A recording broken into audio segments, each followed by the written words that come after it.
Why did you want to become a doctor?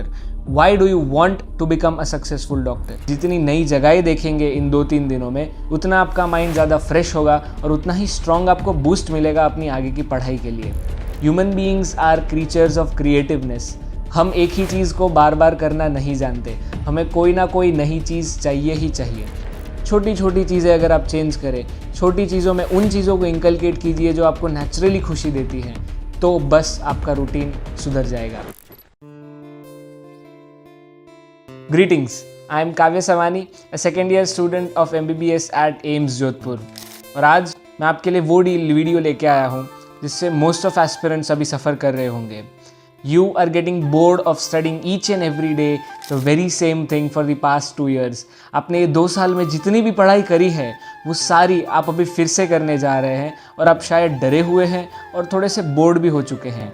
आपको ऐसा लग रहा है कि क्या आप नीट तक कंटिन्यूअसली फिर से उसी बुक को उठाकर, उसी एनसीईआरटी को उठाकर फिर से पढ़ पाएंगे? क्या आप अपने ही हाइलाइट्स को रिवाइज करेंगे? क्या आप अपने ही नोट्स को वापस पढ़ पाएंगे? इस सारे प्रॉब्लम्स का मैं सल्यूशन लेके आया हूँ, because whatever you are facing is nothing new. हर साल सभी को ये प्रॉब्लम आता है। You do get bored of your daily routine. तो मैं आपको ऐसी 3 सिंपल तरीके बताने वाला हूँ जिन्हें सिर्फ इन 3 चीज़ों को फॉलो करके आप अपने डेली रूटीन के बोर्डम से बच सकते हैं। क्योंकि इस टाइम पे अगर आप बोर हो गए और आपने पढ़ना कम कर दिया तो वो कई लोग जो ये 2 साल तक इस रेस में आपसे पीछे थे, वो इस रेस में आपसे आगे चले जाएंगे। तो this is not the time to get bored and stop your studying. It's the time to boost up, gear up and put everything you have for NEET 2025। पहला और सबसे आसान एंड ऑब्वियस तरीका, टेक अ ब्रेक। आपने काफ़ी मेहनत करी है, अभी शायद आपका सिलेबस फर्स्ट रन कंप्लीट होने आया होगा। आप एक बार ये 2 साल का पूरा सिलेबस अभी ख़त्म करने जा रहे हैं। So you deserve a break. थोड़े टाइम का ब्रेक लीजिए, 2 दिन या 3 दिन आप डिसाइड करिए कि आप नहीं पढ़ेंगे। बट ब्रेक लेने का ये मतलब नहीं कि आप कोई वेब सीरीज़ या मूवी देखें। That's not considered to be break. Yes, आप वो भी कर सकते हैं फॉर एन्जॉयमेंट, बट उसके अलावा आई एडवाइस कि आप बाहर जाइए, बाहर में नेचर एंजॉय कीजिए। क्योंकि मैं जानता हूँ ये 2 साल आप अपने घर में रहे हैं, आपने उसी स्टडी टेबल पर बैठकर ये 2 साल पढ़ाई की है, आपको कोई भी नया एनवायरनमेंट नहीं मिला। इसलिए आई एडवाइस कि आप बाहर जाइए, घूमने जाइए। अगर आपको मूवी देखनी है तो थिएटर में जाके देखिए, रूम पर बैठे बैठे नहीं। उन 4 दीवारों से बाहर निकलिए। आप जितनी नई जगहें देखेंगे इन 2-3 दिनों में, उतना आपका माइंड ज़्यादा फ्रेश होगा और उतना ही स्ट्रॉन्ग आपको बूस्ट मिलेगा अपनी आगे की पढ़ाई के लिए। सो जितना हो सके इस ब्रेक को आउटडोर्स बनाने का ट्राई कीजिए। आप जैसे पहले खेला करते थे, 11th के पहले आपका जो खेलने का रूटीन था, बट ट्राई कीजिए कि वैसे ही आउटडोर स्पोर्ट्स आप फिर से एक बार एंजॉय कर सके। वो सारी चीज़ें करके ही आपका माइंड एक बार रिबूट मोड में जा सकता है। इसलिए the most obvious step when you are tired is to take a break. There is nothing wrong in taking a break. अगर आपने ये नेसेसरी ब्रेक अभी नहीं लिया और ये ब्रेक आपने अपने क्रूशियल टाइम तक शिफ्ट कर दिया, अगर आपने सोचा कि मैं तब ब्रेक ले लूँगा, तब शायद आपके लिए वो ब्रेक महंगा पड़ सकता है। So this is the best time. अपने आप को रिलैक्स कीजिए और इस चीज़ की टेंशन मत लीजिए कि कोई आपसे आगे निकल जाएगा। आपकी 2 साल की मेहनत कोई 3 या 4 दिन में तोड़ नहीं सकता। बट ये ब्रेक आपको जो बूस्ट देगा, वो बूस्ट आपको आने वाले 4-5 महीने में बहुत हेल्प कर सकता है। इसलिए it is necessary and you should take a break once your syllabus gets completed. Second thing, plan a new routine. आपने इतने टाइम तक जो रूटीन फॉलो करा है, it's obvious, it's human nature कि आप उस रूटीन से बोर हो चुके होंगे। सुबह 6 बजे उठना, 2 घंटे पढ़ना, फिर क्लास जाना, आके लंच करना, थोड़े टाइम नैप लेना, ये सारे टाइम टेबल्स हम सब बनाते हैं और रफली ये सेम रूटीन हम हर रोज़ फॉलो करते हैं। आई एडवाइस कि आप एक बार उस रूटीन को चेंज करें। मैं ये नहीं कह रहा कि आप अपने स्लीपिंग टाइम को बढ़ाएं या कम करें, उन सारे बेसिक पैरामीटर्स को सेम रखें, बट छोटे छोटे चेंजेस लाइए। आप जिस नोटबुक में नोट्स बनाते थे, एक नई नोटबुक से शुरू कीजिए। जब आप नई नोटबुक में लिखते हैं तो आपका अटेंशन स्पैन ज़्यादा होता है, आप ज़्यादा इंटरेस्ट से किसी चीज़ को लिखते हैं, क्योंकि हमें नए नोटबुक की वैल्यू होती है। ऐसे छोटे छोटे चेंजेस अपने डेली रूटीन में लाइए। अगर आप 6 बजे नैप लेते थे, उस नैप टाइम को हटाकर कुछ और अपनी हॉबी इंकलकेट कीजिए, आपको उस चीज़ में मज़ा आएगा। ये छोटे चीज़ें जब आप अपने रूटीन में डालेंगे, जब अपने पुराने रूटीन को चेंज करेंगे, तो बोर्डम वाला फैक्टर अपने आप हटता जाएगा। Because boredom is caused by continuous repetition. Human beings are creatures of creativeness.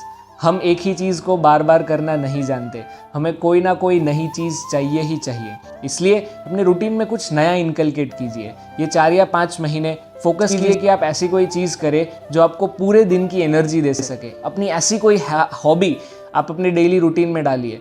भले आधा घंटा आप प्रोडक्टिव ना रहे, बट आधा घंटा कोई ऐसी एक्टिविटी कीजिए कि आपका पूरा दिन की प्रोडक्टिविटी 2 गुना बूस्ट हो जाए। It's not necessary that each and everything you do in a day should be productive. It's necessary that each and everything that you do in a day leads you to optimum productivity. ये चीज़ की गलती मत कीजिएगा। आप जब Rubik's cube solve करते हैं तो ऐसा नहीं होता कि आप एक के बाद एक कलर सॉल्व करते चले जाते हैं। नो, आप एक कलर सॉल्व करते हैं, उसे ही बिगाड़ कर फिर से लेयर बाय लेयर जाते हैं। इट्स नॉट नेसेसरी कि आप हर चीज़ को एक एक करके सॉल्व करके ही पूरा क्यूब सॉल्व करेंगे। You need to distort some things to get a bigger outcome. इसलिए इससे मत डरिए कि अगर आप 1 घंटा या 2 घंटा दिन का वेस्ट करेंगे तो उससे आपको पढ़ाई में कोई इम्पैक्ट होगा। फोकस कि आप ये अपना 1 या 2 घंटा ऐसी किसी चीज़ में डालें जिससे आपके बाकी सारे घंटों की प्रोडक्टिविटी काफ़ी हद तक बूस्ट हो जाए।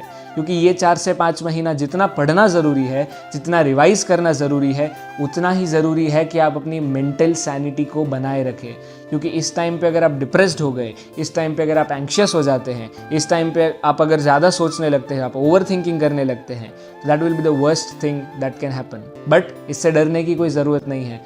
छोटी छोटी चीज़ें अगर आप चेंज करें, छोटी चीज़ों में उन चीज़ों को इंकलकेट कीजिए जो आपको नेचुरली खुशी देती हैं, तो बस आपका रूटीन सुधर जाएगा। तीसरी चीज़, विजुअलाइज योर गोल।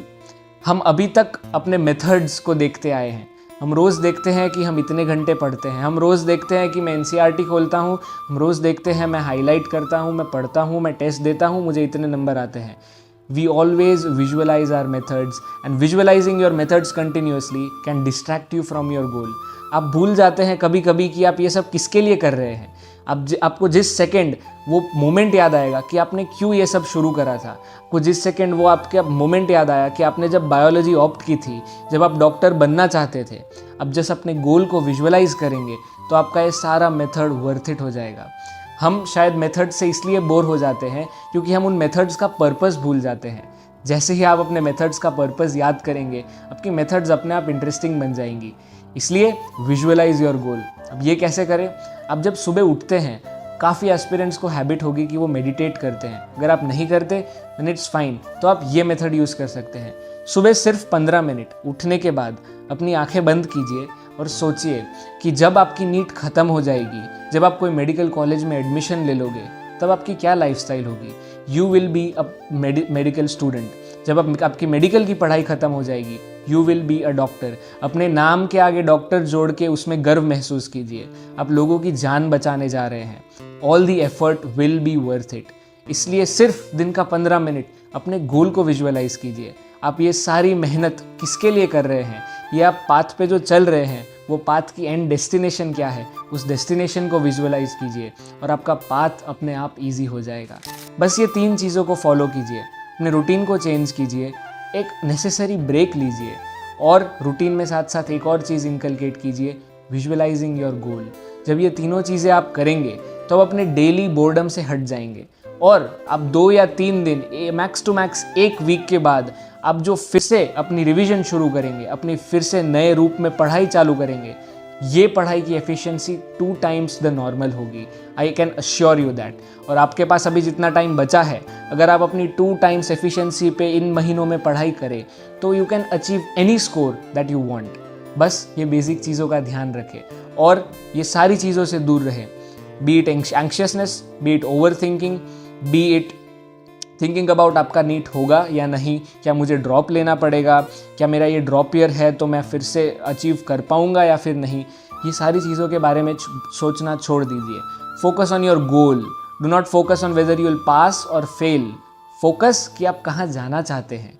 ये मत सोचिए कि आप वहाँ पहुँचेंगे या नहीं पहुँचेंगे, क्योंकि हमारा दिमाग पॉजिटिविटी सोचने से पहले नेगेटिविटी ही सोचता है।